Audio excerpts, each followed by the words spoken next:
My guest today is Tom Jacoby from IO Secure.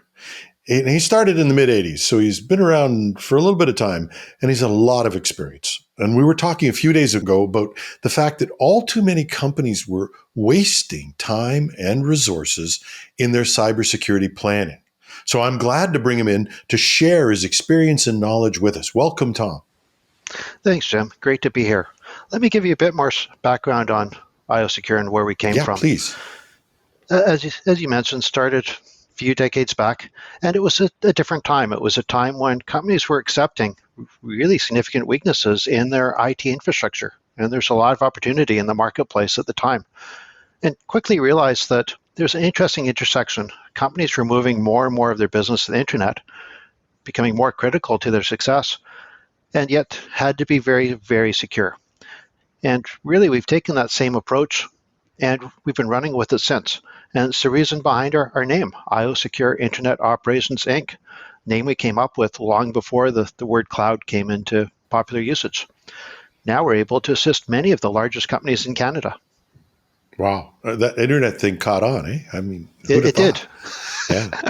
Now, when we talked, you made a great case about this. We were spending too much money. We were wasting time. We were frustrating our people. You made a great case that there were 4 key areas or components that we needed to pay attention to if we wanted to get out of this cycle. Well, you want to run through those with us? Yeah, absolutely. The 4 Ps: people, policy, platform, and program. And I can jump into the first one, people. Ultimately, all of our success in business comes down to our people. It's a overused phrase. In this case, having the right people with the necessary skills, the training, and critically support communicating. So much of our challenges are lack of communication. Are the technologists in the company communicating with the lines of business to keep both the business secure and the business operating? It's a conflict that we have to work through with communicating. Do we have the right external advisors helping us to give us different perspectives or awareness we don't have naturally in-house? Are those external advisors aligned with their own needs, or do they have their own agendas? A strange experience happened a few years back. I was doing a project for a large telco, and I needed access to a particular part of the building. Had no reservation, had no appointment. I showed up at the door at 6:45 in the morning in this warehouse part of town, and was not a particularly safe part of town. But I looked the part. I had a suit on, going back a few years. I had the tie, I had a briefcase, I had a laptop, and probably more critically, I knew the name of a relevant project. And I was escorted in, dropped off at the equipment I needed to work on, but right next to me in this central office was a central office phone switch. This is critical infrastructure for a large city, and I was left alone with it for the day. I didn't want access to it, had nothing to do with what I was doing, but there it was. The point being that all of our staff throughout the organization are key to our security success. And we have to make security more approachable, not scary. It has to be easy to talk about it and not intimidating, as we were talking about earlier. And I think we have to make it safe for people to ask questions, to ask that guy in the suit, do you really belong here? Absolutely. Don't be intimidated by the guy in the suit, for sure. Yeah. Or the fancy email, or the phishing email. It's don't fall for it. Ask a question. Great. Now, that's people. You mentioned there were 3 others. Yeah, policy. And policy is the one I find most rewarding and most frustrating. It has such a bad name, associated with pain, associated with hundreds of hours of difficult conversations, but it doesn't have to be. It's about ensuring we have the right layers of security on the right data for the business to operate. And these can be some pretty straightforward conversations.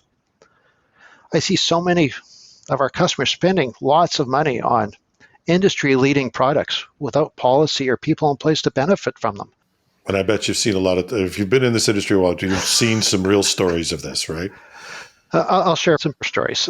The first story is an organization that was treating their policies from an ad hoc perspective. They had really smart people. Everyone knew what needed to be done. And as requests came in, the technologists were challenged to come up with unique policy to suit that request every time. And the result was a lot of angst and churn. And it was taking months for simple requests to be actioned. The business was frustrated. The staff were frustrated. The IT department became known as the Department of No, and no one won. But able to put some pretty straightforward policies on paper It was down to a couple pages, I think, from a couple of half-day meetings, and suddenly all those requests were able to be actioned within a couple hours. There was no angst. Business flowed. No one even noticed anymore. It was a huge success. The second example I'll share is a customer that was being too aggressive with their policies.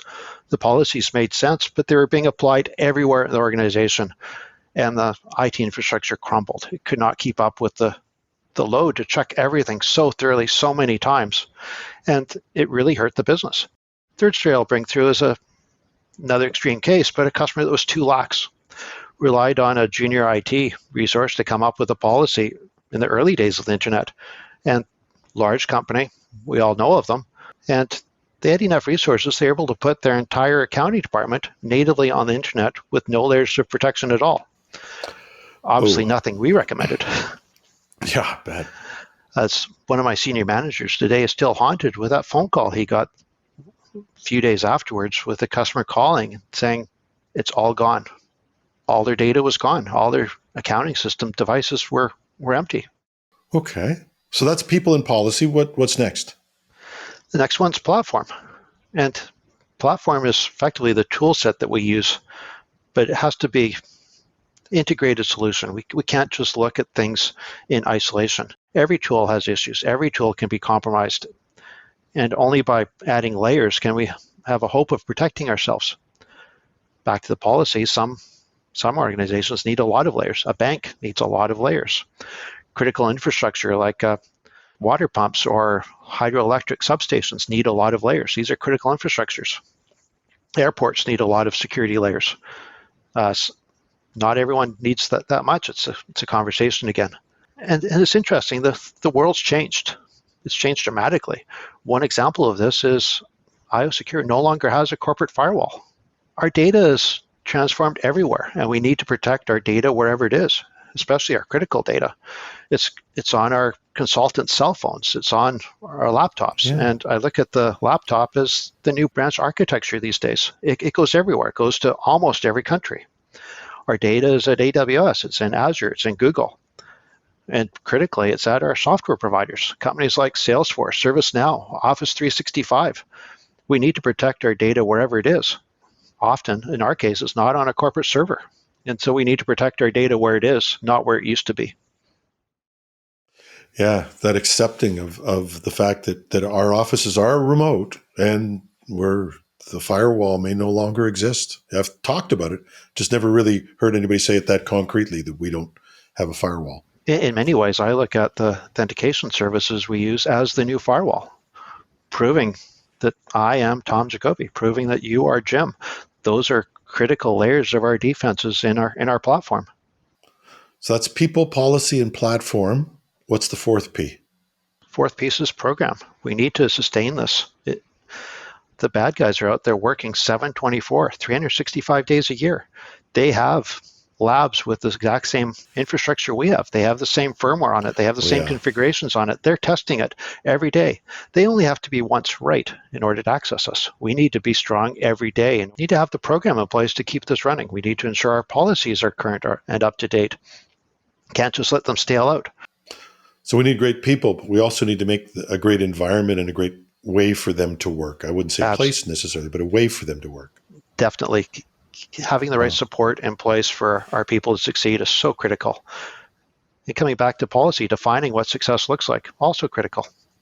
Yeah. So you got platform, you got program, you've got policy, you've got people in there. A multi-layered approach. And we've talked about this for security for years, having multiple layers, and you've got 4 pillars of this. Have I got that right? You do. And I'd want to remind everyone to peel your onion, going back to the layers. Let's look at your people, your policy. Let's look at your platform and your program. Let's work together. My call out to everyone on this session is reach out to start a conversation. We want to protect you wherever you're at in this journey. It's what we do. My cell phone number is 604-760-1251, and my email, tjacoby@iosecure.com, and myself or one of our team will reach out to you. I'd like to end off with one story, Jim, before I call it a session. Yep. As a friend of mine reached out to me a couple of years ago, and a colleague of his was having problems with their security infrastructure, large financial institution. They had done a data center move and it had gone poorly. They were on day 8 of not being able to successfully execute financial transactions for their customers. And the security infrastructure was suspected of being the problem. We were able to get our team together, never worked with a client before, get our team together, and within a few hours, we had the customer up and running. This is what we do. We'd love to help everyone on this call and whatever's appropriate. Yeah, and Tom, you've mentioned a couple of lessons that we've all learned over the years. You don't have to learn these lessons the hard way. Call somebody with experience. And Tom, thank you very much. My guest today has been Tom Jacoby from IO Secure. Shared a lot of his experiences with us. Why don't you share those experiences with him? As he says, give him a call. Thanks, Tom. Thanks, Tim. It's been a pleasure.